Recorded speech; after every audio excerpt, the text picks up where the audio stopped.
इस वीडियो को लाइक करें, हमारे चैनल को सब्सक्राइब करें, सब्सक्राइब करके बेल आइकन को जरूर दबाएं। कार्तिक कृष्ण एकादशी की कथा यानी कि रमा एकादशी व्रत की कथा। धर्मराज युधिष्ठिर कहने लगे कि हे भगवान, कार्तिक कृष्ण एकादशी का क्या नाम है, इसकी विधि क्या है, इसके करने से क्या फल मिलता है, सो आप मुझे विस्तार पूर्वक समझाइए। भगवान श्री कृष्ण बोले कि कार्तिक कृष्ण पक्ष की एकादशी का नाम रमा है। यह बड़े बड़े पापों का नाश करने वाली है। इसका महात्म्य मैं तुमसे कहता हूँ, ध्यान पूर्वक सुनो। हे राजन, प्राचीन काल में मुचुकुंद नाम का एक राजा था। उसकी इंद्र के साथ मित्रता थी और साथ ही यम, कुबेर, वरुण और विभीषण भी उसके मित्र थे। यह राजा बड़ा धर्मात्मा, विष्णु भक्त और न्याय के साथ राज करता था। उस राजा की एक कन्या थी जिसका नाम चंद्रभागा था।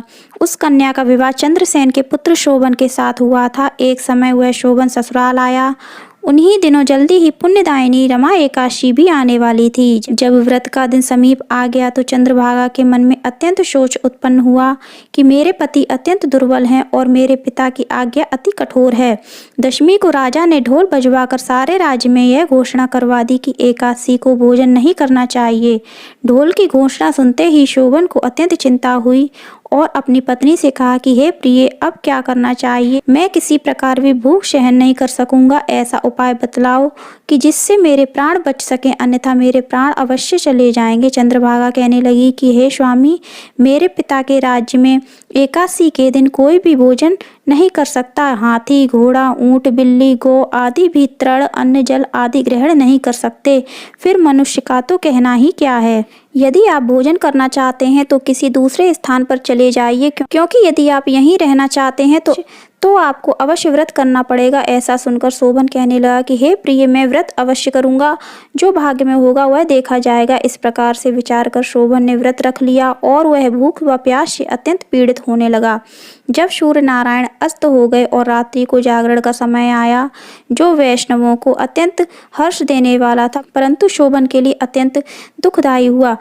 प्रातः काल होते ही शोभन के प्राण निकल गए। तब राजा ने सुगंधित काष्ठ से उसका दाह संस्कार करवाया, परंतु चंद्रभागा ने अपने पिता की आज्ञा से अपने शरीर को दग्ध नहीं किया और शोभन की अंत्येष्टि क्रिया के बाद वह पिता के घर में ही रहने लगी। रमा एकादशी के प्रभाव से शोभन को मद्रांचल पर्वत पर धन धान्य से युक्त तथा शत्रुओं से रहित एक सुंदर देवपुर प्राप्त हुआ। वह अत्यंत सुंदर रत्न और वैदुर्यमणि जटित स्वर्ण के खंभों पर निर्मित अनेक प्रकार की स्फटिक मणियों से सुशोभित भवन में बहुमूल्य वस्त्राभूषणों व तथा छत्र व चंवर से विभूषित गंधर्व तथा अप्सराओं से युक्त सिंहासन पर आरूढ़ ऐसा शोभायमान होता था जैसे मानो दूसरा इंद्र विराजमान हो। एक समय मुचकुंद नगर में रहने वाले एक सोम शर्मा नामक ब्राह्मण तीर्थ यात्रा करता हुआ घूमता घूमता उधर जा निकला और उसने शोभन को पहचान कर कहा कि यह तो राजा का जमाई शोभन है। उसके निकट गया। शोभन भी उसे पहचान कर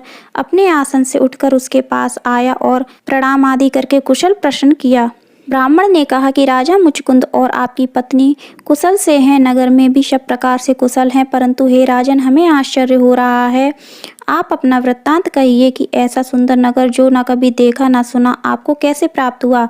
तब शोभन बोला कि कार्तिक कृष्ण की रमा एकादशी का व्रत करने से मुझे यह नगर प्राप्त हुआ, परंतु यह अस्थिर है। यह स्थिर हो जाए ऐसा कुछ उपाय कीजिए। ब्राह्मण कहने लगा कि हे राजन, यह स्थिर क्यों नहीं है और कैसे स्थिर हो सकता है, आप बताइए, फिर मैं अवश्य कुछ उपाय करूंगा। मेरी इस बात को आप मिथ्या ना समझिए। शोभन ने कहा कि मैंने इस व्रत को श्रद्धा रहित होकर किया था, अतः यह सब कुछ अस्थिर है। यदि आप मुचकुंद की कन्या चंद्रभागा को यह सब वृत्तांत कहें तो यह स्थिर हो सकता है। ऐसा सुनकर उस श्रेष्ठ ब्राह्मण ने अपने नगर लौटकर चंद्रभागा से सब वृत्तांत कह सुनाया। ब्राह्मण के वचन सुनकर चंद्रभागा बड़ी प्रसन्नता से ब्राह्मण से कहने लगी कि हे ब्राह्मण, ये सब बातें आपने प्रत्यक्ष देखी हैं या स्वप्न की बातें कर रहे हैं। ब्राह्मण कहने लगा कि हे पुत्री, मैंने महावन में तुम्हारे पति को प्रत्यक्ष देखा है, साथ ही किसी से विजय न हो ऐसा देवताओं के नगर के समान उनका नगर भी देखा है। उन्होंने यह भी कहा कि यह स्थिर नहीं है, जिस प्रकार वह स्थिर हो सके सो उपाय करना चाहिए। चंद्रभागा कहने लगी, हे विप्र, तुम मुझे वहाँ ले चलो। मुझे पतिदेव के दर्शन की तीव्र लालसा है। मैं अपने किए हुए पुण्य से उस नगर को स्थिर बना दूंगी। आप ऐसा कार्य कीजिए जिससे हमारा संयोग हो, क्योंकि वियोगी को मिला देना महापुण्य है। सोम शर्मा यह बात सुनकर चंद्रभागा को लेकर मद्रांचल पर्वत के समीप वामदेव ऋषि के आश्रम पर गया। वामदेव जी ने सारी बातें सुनकर वेद मंत्रों के उच्चारण से चंद्रभागा का अभिषेक कर दिया।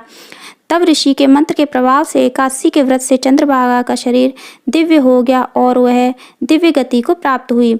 इसके बाद बड़ी प्रसन्नता के साथ वह अपने पति के निकट गई। अपनी प्रिय पत्नी को आते देख शोभन अति प्रसन्न हुआ और उसे बुलाकर अपनी बाई तरफ बिठा लिया। चंद्रभागा कहने लगी कि हे प्राणनाथ, आप मेरे पुण्य को ग्रहण कीजिए। अपने पिता के घर जब मैं 8 वर्ष की थी तब से विधि पूर्वक एकादशी के व्रत को श्रद्धा पूर्वक करती आ रही हूँ। इस पुण्य के प्रताप से आपका यह नगर स्थिर हो जाएगा तथा समस्त कर्मों से युक्त होकर प्रलय के अंत तक रहेगा। इस प्रकार चंद्रभागा ने दिव्य आभूषणों और वस्त्रों से सुसज्जित होकर अपने पति के साथ आनंद पूर्वक रहने लगी। हे राजन, यह मैंने रमा एकादशी का महात्म्य कहा है। जो मनुष्य इस व्रत को करते हैं उनके भ्रम इत्यादि समस्त पाप नष्ट हो जाते हैं। कृष्ण पक्ष और शुक्ल पक्ष दोनों की एकादशियां समान हैं, इसमें कोई भेदभाव नहीं है, दोनों समान फल देती हैं। जो मनुष्य इस महात्म्य को पढ़ते अथवा सुनते हैं वे समस्त पापों से छूटकर विष्णु लोक को प्राप्त होते हैं। बोलिए भगवान विष्णु की जय। यदि आपको यह कथा पसंद आई हो तो वीडियो को लाइक करिएगा और ज़्यादा से ज़्यादा इस वीडियो को शेयर करिएगा। हमारे चैनल को सब्सक्राइब करिएगा, साथ में बेल आइकन को भी प्रेस करिएगा और कमेंट में जय माता दी, जय विष्णु भगवान अवश्य लिखिएगा। धन्यवाद।